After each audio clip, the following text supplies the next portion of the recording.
नमस्कार दोस्तों आज बात करूंगा डेंगू फीवर यानी डेंगू के बुखार के बारे में। देखो अभी बारिश के टाइम चल रहा है और डेंगू जो है बारिश के टाइम पे सबसे ज़्यादा देखने को मिलता है और आसपास हमारे इलाके में भी बहुत लोगों को ये डेंगू की बीमारी हो चुका है, इसलिए मैंने सोचा ये वीडियो बना लूँ।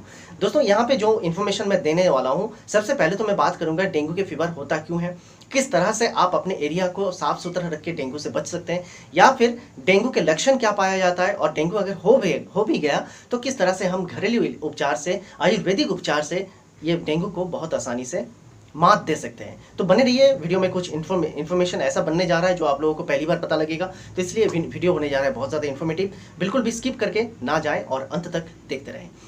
दोस्तों सबसे पहले तो डेंगू होता क्यों है ये पहले जान लेते हैं। डेंगू होता है एडिस नाम की एक मच्छर के कारण, जो कि आप इमेज पे देख सकते हैं। इस तरह की मच्छर होता है, मच्छर के पूरे बॉडी में सफ़ेद नुमा छोटे छोटे दाग रहते हैं, तो इससे आपको आसानी से पता लग जाता है कि ये एडिस मच्छर है। डेंगू मच्छर जो होता है, ये मच्छर रात में कभी नहीं काटता, ये दिन में ही काटता है, तो इसलिए दिन में हमेशा आपको अलर्ट रहना है। जहाँ पे भी आप रहते हैं वहाँ पे मच्छर आपको काटना ना पाए।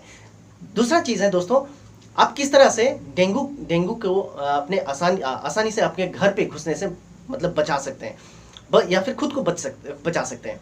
दोस्तों डेंगू जो है, डेंगू के मच्छर आपके आसपास के इलाका अगर थोड़ा सा गंदगी है, ज़्यादा फैला हुआ हो, या फिर थोड़ा सा ज़्यादा गंदा हो, जहाँ पे बारिश के पानी इकट्ठा हुआ हो, जमा हुआ हो, जहाँ पे बहता हुआ पानी नहीं है, तो ये सब जगह पे जहाँ पे थोड़ा झाड़ियाँ ज़्यादा हो, जंगल ज़्यादा हो, या फिर आप मान के चलें गार्बेज डस्टबिन, ये सब सारी चीज़ें आपके आसपास के इलाके में हो और वो बहुत दिनों से साफ बिल्कुल नहीं किया जाता, इस तरह की जगह पे डेंगू के मच्छर बहुत आसानी से पनपने लगता है।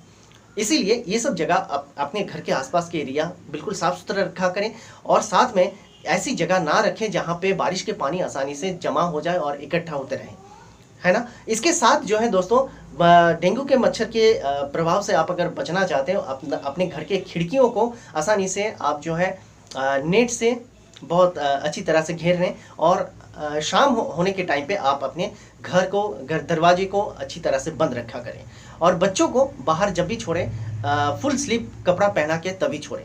ये हो गया डेंगू से आप किस तरह से बच सकते हैं।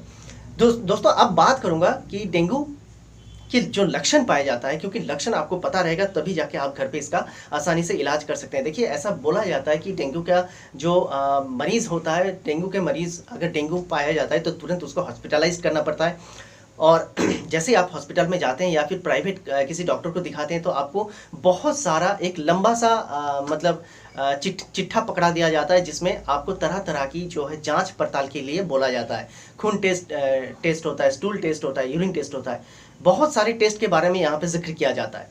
लेकिन आप अगर खर्चा बचाना चाहते हैं और मरीज़ को भी स्वस्थ रखना चाहते हैं, या फिर डेंगू से स्वस्थ करना चाहते हैं, क्योर करना चाहते हैं, तो फिर इसका आयुर्वेदिक यानी घरेलू उपचार भी यहाँ पे हमें मिल जाएगा। देखिए एलोपैथ में इसका अभी तक, डेंगू का अभी तक मतलब कोई दवाई मतलब आप बोल सकते हैं अभी तक दवाई कोई निकला ही नहीं। बस सही तरीके से पैरासीटामोल, एंटीबायोटिक्स ये सब का इस्तेमाल करके और सही खान पान के माध्यम से ही डेंगू को ठीक किया जाता है। डेंगू का सबसे जो खराब चीज़ होता है वो है प्लेटलेट्स, ब्लड प्लेटलेट्स गिर जाना। देखिए हमारे शरीर में 2 लाख से ऊपर नॉर्मल तरीके से प्लेटलेट्स हुआ करते हैं। अब ये प्लेटलेट्स जब भी 20,000 से नीचे आ जाता है तब जाके मरीज़ बहुत ही खतरनाक सिचुएशन पे हो जाता है और उसका मौत भी हो सकता है। इसलिए हमेशा डेंगू में ये आपको ख्याल रखना है कि प्लेटलेट्स नीचे गिरने ना पाए, और किस तरह से प्लेटलेट्स को एक जगह पे आप स्टेबल कर सकते हैं, एक जगह पे रोक सकते हैं, इसका बहुत अच्छा तरीका या फिर बहुत अच्छा दवाई आयुर्वेद में उपस्थित है। उसके बारे में मैं थोड़ी बाद में ही जिक्र करूंगा, लेकिन सबसे पहले बात कर लेता हूं कि डेंगू को आप घरेलू उपचार से किस तरह से ठीक करते हैं। उससे पहले इसका लक्षण क्या क्या होता है। देखिए लक्षण पहले तो ये है कि डेंगू अगर आपको होता है तो आपको बहुत तेज बुखार आता है, मतलब कहते हैं ना कि हड्डी तोड़ बुखार, तो यहाँ पे बुखार इतना तेज होता है कि आपको लगता है कि आपका जान निकल जाएगा। 103 से लेकर 104 डिग्री तक का बुखार रहता है, और तेज की सर दर्द होती है, तेज की बदन दर्द होता है, मांसपेशियों और जोड़ों में बहुत ही ज़्यादा दर्द होता है, हड्डियों में बहुत ज़्यादा दर्द होता है। आपको उल्टियाँ आने की शिकायत रहती है, बार बार उल्टियाँ होती रहती हैं। आपके आँखों की पुतलियाँ जो हैं, आँखों के पीछे तेज़ दर्द होता है, आपके जो पॉटी होता है, पॉटी काला रंग का हो जाता है। साथ में आपको सर्दी भी बहुत लगती है, यानी बहुत ज़्यादा ठंड महसूस होता है, और जो है आप खाना भी ठीक से खा नहीं पाते, किसी भी प्रकार खाना आप खाने से इनकार कर देते हैं, खाना खाने का बिल्कुल मन नहीं करता।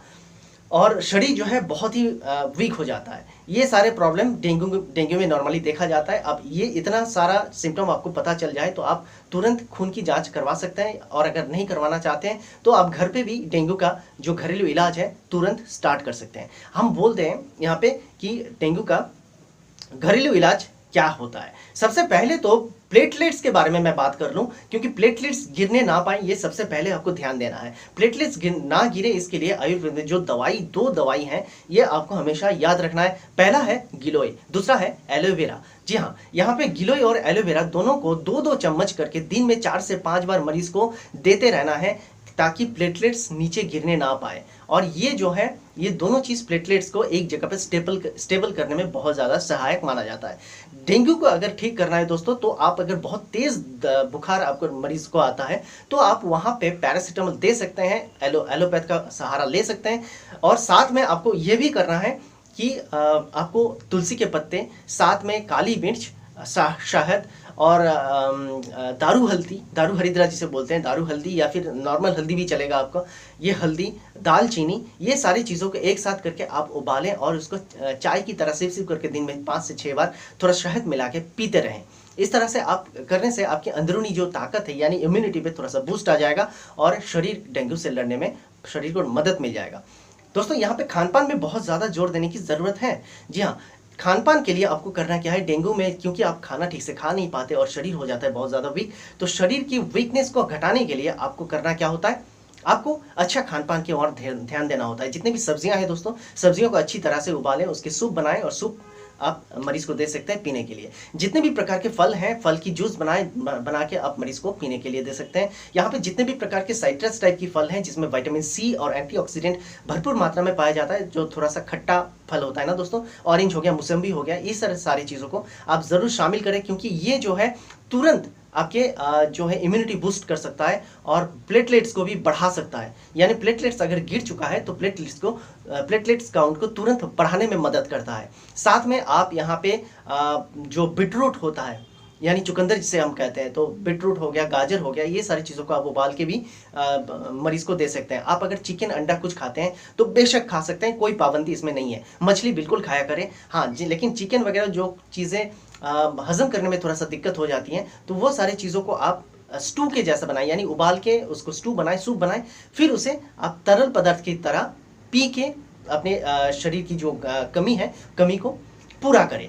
दोस्तों इस तरह से आप जितना भी खाना आप खाते हैं, खाने में कोई पाबंदी नहीं है दोस्तों, लेकिन जो खाना जंक फूड, फास्ट फूड, बाहर के खाना होता है जो हजम करने में प्रॉब्लम होती है, तला भुना हुआ चीज़ें, मसालादार चीज़ें या फिर तीखा चीज़ें, ये उस समय शरीर के हालत के लिए सही नहीं होता है। इसलिए ये सब छोड़ के बाकी जितने भी हेल्दी चीज़ें हैं आप आराम से खा सकते हैं। होल ग्रेन जितने भी होते हैं, होल ग्रेन यानी सेरेल्स, यानी आप मान के चलिए ओट मिल हो गया, गेहूं हो गई, तो ये सारे ज्वार बाजरा रागी हो गया, ये सारी चीज़ जो है, ये सारी चीज़ों को आप उबाल के मरीज को बिल्कुल दे सकते हैं और धीरे धीरे आहिस्ता आहिस्ता करके खिला सकते हैं। इससे होगा क्या, ताकत भी मिल जाएगा और धीरे धीरे जैसे ही शरीर में इम्यूनिटी बूस्ट होने लगेगा और प्लेटलेट्स काउंट भी ऊपर की तरफ आने लगेगा, तो डेंगू ऑटोमेटिकली आपको छोड़ के जाने में मजबूर हो जाएगा दोस्तों। और यहाँ पे याद रखें, गिलोय और जो एलोवेरा है बिल्कुल बंद नहीं होनी चाहिए। इस तरह से आप अगर ट्रीट करेंगे तो डेंगू हमेशा के लिए आपको छोड़ के जाने में मजबूर हो जाएगा।